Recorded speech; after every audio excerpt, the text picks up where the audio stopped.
But I want to talk just a little bit about the psychology of the Freikorps. There's a really interesting book that is a whole lot of detail by a guy named Klaus Teweleit.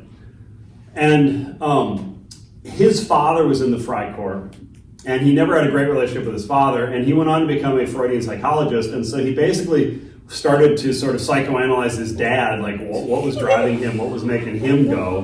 What was the name of the book? Male Fantasies. Definitely keeping up with Freud, huh? Yes.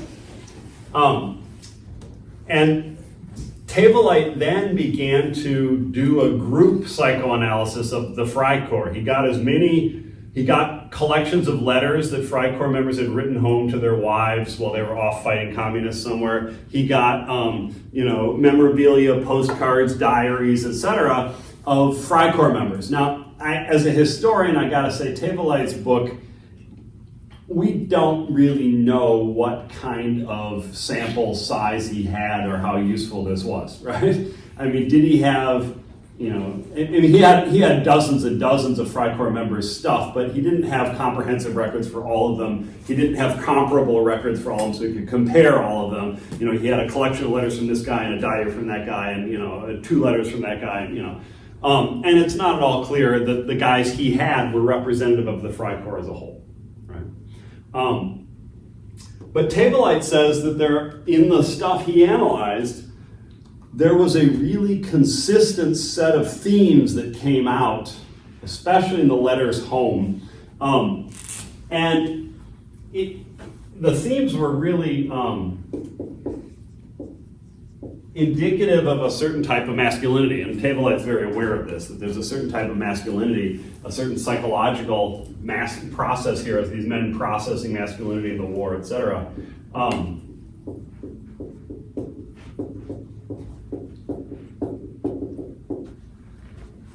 He said there's a really consistent theme that these guys are worried about things falling apart. And which is a reasonable fear in Germany in 1919. We have attempted communist revolutions. The monarchy has just fallen. You've got a republic replacing it. The economy is falling apart. There's high unemployment. There's high crime. There's prostitution everywhere. Hyperinflation happens in 1923 and 24. It's not unreasonable for men to feel like things are falling apart. But what Teweleit says is that these guys make a whole series of connections or equations that this is the same as this is the same as this is the same as this, and they connect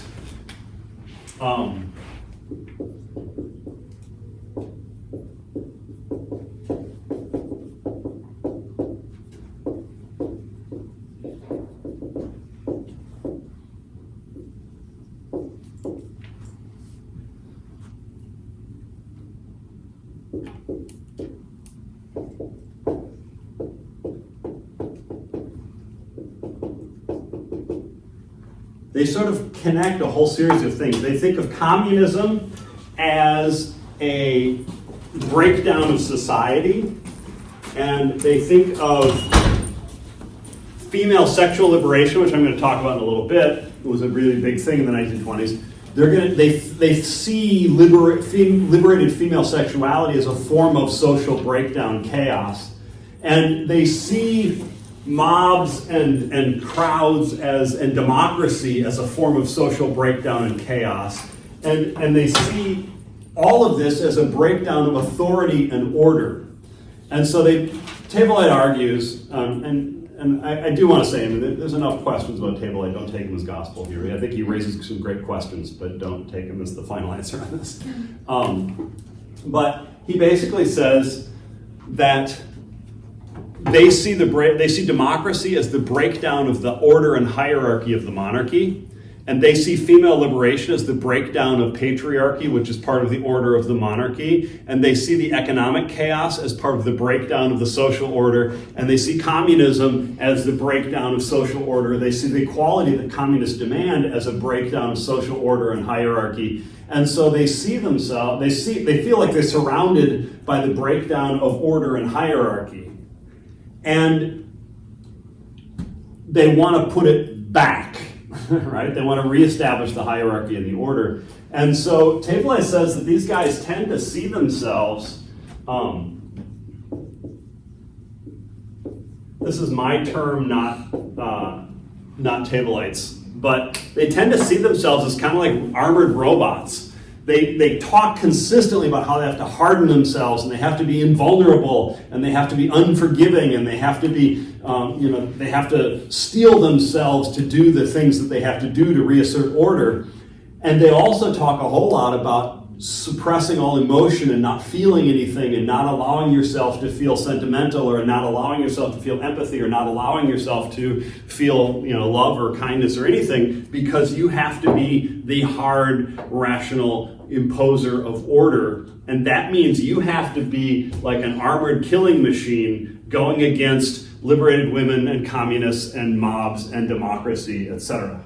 That reminds me a lot. They're doing like archaeological digs on the house of the commandant of Auschwitz, and they're discovering a lot about him and his family, and they interviewed his daughter and stuff, and how he was this really, really great father at home, but there was just this general disconnect between actually going to Auschwitz and then walking back to his house, like on the other side of the fence. Yeah. And it's this complete like mental disconnect where it's, now I'm the family man, and now I'm mass murdering a bunch of people. And that's actually exactly what you just said fits perfectly with that Rousseauian idea of mind-body split, because men were considered to be in the marketplace. They were supposed to be cutthroat competitors in the marketplace. And the home kept by the wife was supposed to be the place of love and kindness and shelter and emotion. And so men were supposed to be, 19th century masculinity said that men were supposed to be brutal, cutthroat, and as vicious as necessary at work, and then come home and you've got all the love and affection and kindness, et cetera, that you need there. And so there is this real disconnect. And this is obviously an extreme example of Amon Goeth. I assume he's talking about Amon Goeth. He was kind of down in Auschwitz for a while. But that sort of disconnect is exactly built on this 19th century gender roles. It's just taken to the next level or the next level beyond that. I was just going to add, I was like, oh yeah, cutting off emotions certainly would lead to a lot of horrific things. Yes. Well, Freud will tell you that. Yeah. So Tablelight goes into a lot of what he calls the male fantasies of the Freikorps members, and in particular, he says that there are lots of fantasies about killing communists, mutilating, dismembering, destroying communists, and crowds of people. But there are also lots of rape fantasies and sexual assault fantasies and sexual mutilation fantasies about communist women and women in crowds, etc. And so the table is saying this is all just sort of connected in their minds, that strict gender hierarchy and monarchy, not democracy, and social hierarchy, etc., are all sort of connected in their mind and sexuality. And so they have this, what he basically says is a psychological mental illness, that they're traumatized by the war and the chaos of society, and their response is to try to turn themselves into unfeeling killing machines to reimpose order on women, on communists, on crowds, on democracy, etc. Tablelight points out that one of the first things he found in his father's effects after his father's death was a postcard.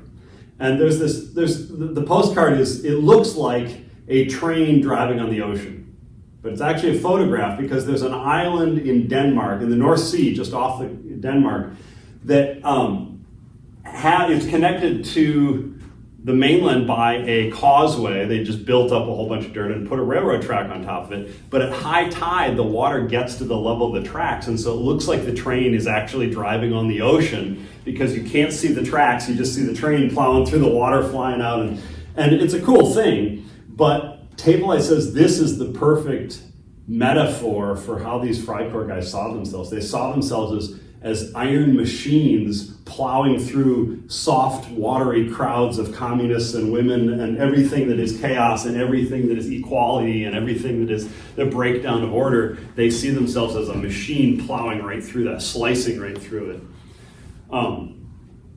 Any questions about that? One other aspect of this that the Tablelight talks about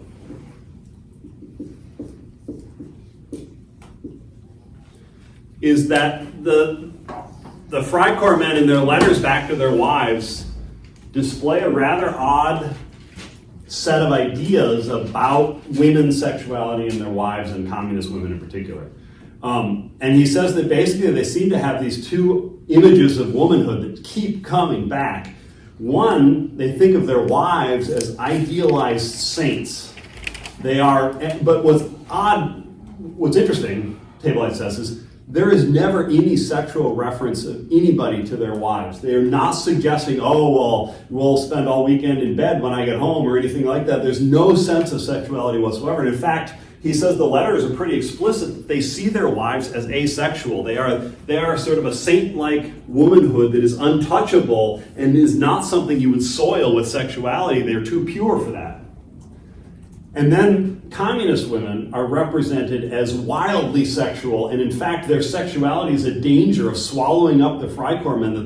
That a crowd of communist women is sort of, and here at the table it sounds really Freudian. It's like they're afraid of being swallowed up by the women's genitalia.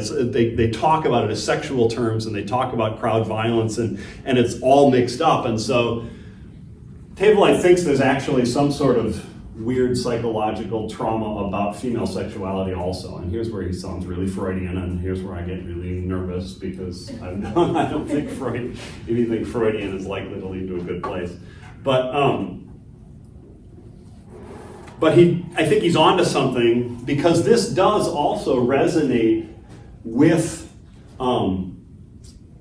if you look at 19th century gender roles, and those of you who took my gender class will connect to this, bourgeois, middle-class women were supposed, in the late 19th century, were supposed to really not only never have sex outside of marriage, they were supposed to actually never want sex. They wanted children, but they didn't want sex. And there's the famous quote of somebody asked a British aristocratic woman who had like 8 children, and at this time, women were encouraged to have children for the nation, right? And so another aristocratic woman at tea said to this aristocratic woman, very delicately, but said, "Isn't it really hard to have all that sex to have those children?" And she said, "Oh, I close my eyes and think of England." Is this time where we get the myth of storks bring the babies? I don't know. That's a German myth originally, and I think it's earlier than that. I think it's 1700s, but I'm not sure. So 19th century bourgeois middle-class women were supposed to not only not have sex outside of marriage, but their entire sense of honor and respectability was based on never even giving the impression of having sex outside of marriage. And in fact, by the late 19th century, and this is where we get the Victorian era and stuff, middle-class women were supposed to not even give the impression of being interested in sex or even knowing what was going on. They were supposed to be entirely pure and innocent of sexuality. But working class women were seen as incredibly sexual, sexually available, sexually promiscuous. There was actually a pretty blurry line between working class women and prostitution. It was just sort of assumed that working class women were all available for sex, and if you offered them enough money, they'd have sex with you, and et cetera.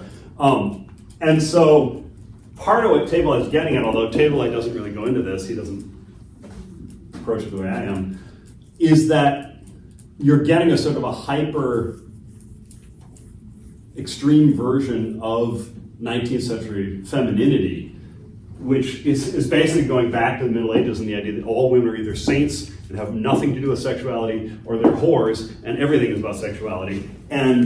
But it's connected to the idea that the proper hierarchy and social order is not only a monarchy and a patriarchy, it's women who are sexually pure and asexual, and female sexuality represents communism, equality, democracy, all those things. And so this is sort of a shorthand way of saying women represent, chaos or order, depending on how they approach sexuality. Okay. Oh, yes, absolutely. Any questions about the Freikorps? Did a lot of them join the brown shirts? Pardon? Did a lot of them join Yes. the brown shirts in the 30s? I'm not sure. I don't have the numbers in my head, but I know that they are overrepresented in the brown shirts, meaning the Freikorps might have represented 1% of the adult male population, but they represented like 10% of the brown shirts. Now, whether that means a significant number of the Freikorps, like a really high percentage of the Freikorps joined the brown shirts, I don't know. It could be that 10% of the Freikorps joined the brown shirts, but they're still overrepresented, compared to the rest of the German population. So I don't know the exact percentages and numbers, but I know they are overrepresented, meaning they're more likely than the average German to join the SA later. Any other questions? All right, so let me. There was like multiple Freikorps, like different people set up like. There were multiple units, and they were basically. I'm not entirely sure. The organization, I'm sure, was not consistent, but my sense is that an aristocratic captain or major or colonel would basically try to hire as many of his men as possible. So some of them might have been as big as regiment size, but or most of them were platoon size or something, 30 guys or 40 guys. But they basically had military training and military weapons, and they just went into Berlin or Munich or wherever and fought against communists in the streets. Like they had like machine guns or just like. It was mostly rifles. I'm not aware of anyone using. I would guess somebody probably turned up with a machine gun or a small cannon at some point, but I'm not aware of that being a common thing. It was mostly rifles, knives, etc.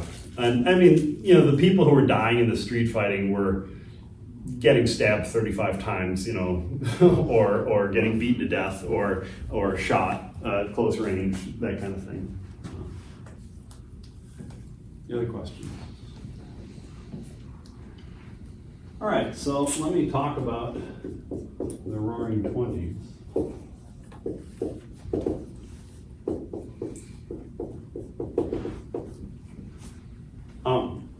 First of all, I want to clear up a little bit of ambiguity about the phrase the Roaring Twenties. In the United States, we tend to think of the Roaring Twenties as the entire 20s. Because the United States did not go through the sort of economic chaos at the end of World War I that European countries did.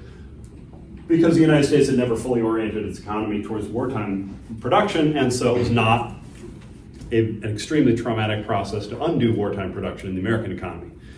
I mean, there was some of that. The US government did begin to organize wartime production and ramp up production, but it was not a significant enough portion of the economy to make the whole economy collapse at the end of the war when they cut off those government contracts. So the United States saw economic prosperity from 1919 onwards. So the Roaring Twenties were a period of economic prosperity in the United States. They were also a period of prohibition in the United States, which didn't mean nobody's drinking. I remember talking to a sociology professor who grew up in Kansas, I think, and he said he lived in a dry county in Kansas, so alcohol was illegal in the county, but everybody drank. But he said you could tell the difference between the Catholics and the Presbyterians because the Catholics had their bootlegger's phone number on the countertop and the Presbyterians had it in the drawer. Because the Presbyterians were more concerned about seeming like they didn't drink. And the Catholics were like, sure, I drink. Well, that's the blood of God. So, the United States is a bit unusual, and often our images of the Roaring Twenties come from United States context. In Europe,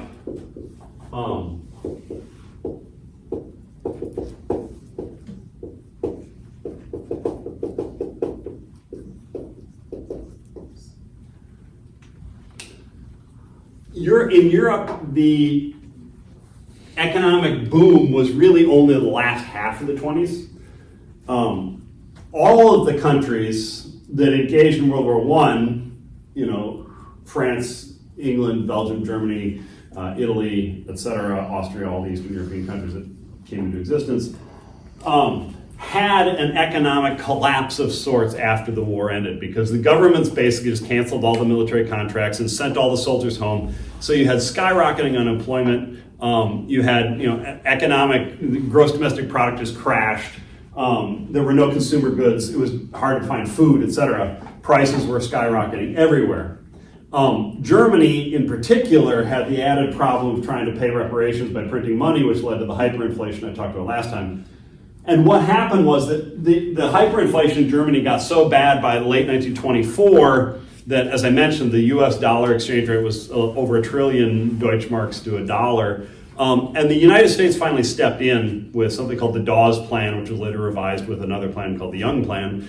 But the Dawes Plan basically said the American government will line up a whole bunch of American banks who will loan a whole boatload of money to Germany so that Germany has the backing to launch a new currency, to revalue its currency, and then it can invest all that money in developing factories, etc.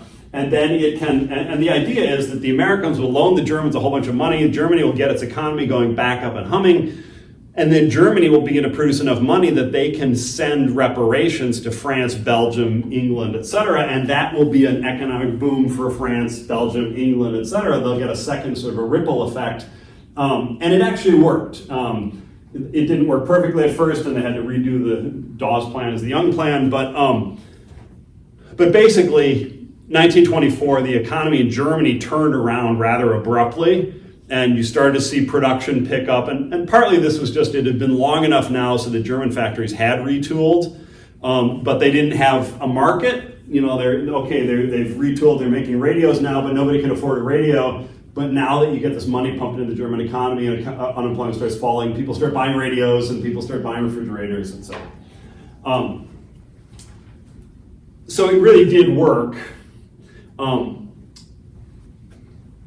But let me back up for a second and say, even right after the war, there were changes happening in Europe, and especially Germany, that we think of as the Roaring '20s.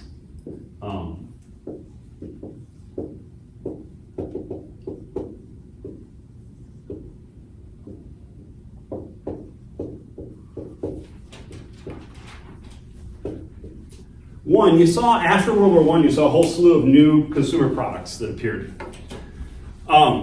There had been the so-called Second Industrial Revolution happened in the 1880s and 1890s, and this is when you get the mastery of electricity. And so you get the invention of the light bulb, you get the invention of the Victrola phonograph, you get the invention of cinema, you get the invention of telephones and telegraphs. I mean, not telegraphs were earlier, but telephones.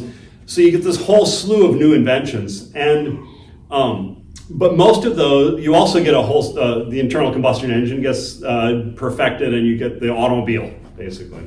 But before World War I, automobiles were largely really expensive and not very practical, mostly because there weren't very good roads, so you couldn't drive very much. And so they were toys for rich people.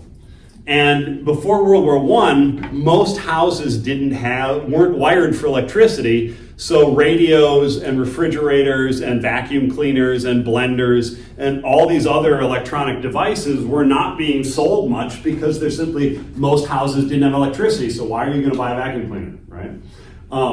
But after World War I, well, the process of houses getting electricity was starting before that. I mean, even before World War I, new houses always had electrical wiring in them, and after World War I, it was not uncommon for people to get their house retrofitted for electricity. But this really starts to take off by 1924, and you really start to see an explosion of consumer goods. Suddenly, enough people have electricity in their houses that they do start buying radios and vacuum cleaners and refrigerators instead of ice boxes, and blenders and toasters and stuff like that. And in addition, you get a whole nother set of consumer goods that explode into popularity, such as cinema, which takes off. It had been invented in the 1890s, but it was the only way you could really see movies was as Nickelodeons. I don't know what a Nickelodeon is, aside from a TV channel. It's like a theater you can go to and pay a nickel to watch a movie. It's not even a theater. What it is it's like a little video game machine console. It's like about this tall, and it's got a little viewer, and you put a nickel in and you look in there, and you watch like a 10-second movie. I mean, it's like a nickel to watch it, and it's like a horse galloping or a train drive. It's and so they're really rudimentary. But it's after World War I that you start to see real silent films take off, and you get Charlie Chaplin and all the rest, and Laurel and Hardy and all those comedies, and you get The Great Train Robbery, and you get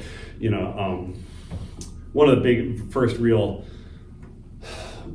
feature-length films that was really successful was unfortunately called Birth of a Nation, which is a film. I watched a little bit of it in a class. I actually, if you, I don't know if you noticed on the third floor, I've put out a whole bunch of videos that I'm getting rid of because I'm cleaning up my office. And I actually had a copy of Birth of a Nation. I just threw it away instead of putting it up. I really want to. I still don't know what to do with. I've got a copy of Mein Kampf, and I'm like, I'm not just putting this out there. But I don't know. I mean, it's historical, but at any rate, Birth of a Nation is about. It's a heroic telling of the Ku Klux Klan reestablishing race order after the American Civil War. So it's totally racist. But it was a big successful film. Woodrow Wilson loved it and showed it in the White House. I didn't know anything about that, like as a Canadian, and they put on the class, and I was like, wow, what a funny satire. No, it was not satire, it was serious. Oh my gosh. Yes. It was horrifying. Yes. But you also get an explosion of. Oh, and by the way, they finally figured out a way. They could do sound recordings from the 1890s onward. They could do film from the 1890s onward, but they had not figured out how to sync the two so that you could record what was happening, sound and film at the same time. They did know you could record the sound and record the film, but they didn't know how to sync it on the film. They finally figured that out in the late 1920s, and so you start to see what's called talkies, and of course, by the early 30s, you get All Quiet on the Western Front, and other films like that. Were there people who were like, I don't want all that, like with like TVs and stuff, or like not TVs, but like as like movies and like recording stuff came out, like, because I know like as new technologies come out like modernly, like there's like people who are like, that's not good, or like that's devilish. Oh yeah, and I mean it's almost comical how the same arguments get made about every new technology or cultural trend, etc. In the 1700s, the novel emerged, and there was real hand-wringing by social commentators that young women are reading novels and they're going to be corrupted, and they're going to get so into novels they'll never develop social skills, and they'll never learn how to be good, they'll never get married and become good wives, etc. And novels are filled with violence and they make people violent, etc. And then movies come along and movies are going to make people violent, and people are going to be watching movies and it's going to rot their brains. And then comic books in the 1950s were supposedly rotting young men's brains and making them violent, making them asocial, and they never learn social skills. And then VHS comes out, and then the internet and social media, and it's the same argument every time, right? Not quite identical, but it's basically, with this new technology, young people will be corrupted and will not learn proper social skills, and they will learn violent or sexual behavior from these things, and it's the end of civilization as we know it. Right? There's actually I had a Northland student who did a senior capstone for history on how new technologies, especially media, are the first big lucrative market for it is always pornography. And he showed that when the Polaroid camera came out, they very subtly marketed it as take pictures and you don't have to go get them developed at the drugstore, so you can take pictures of whatever you want.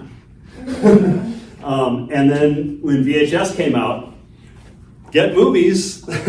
You don't have to go to some skanky theater anymore. You can get whatever you want on VHS, and then the internet comes out and porn sites, and so. It would be crazy if they made like social media where you could like share pictures and then they just like disappeared after like a few seconds. We could call it, I don't know, Snapchat. Yeah.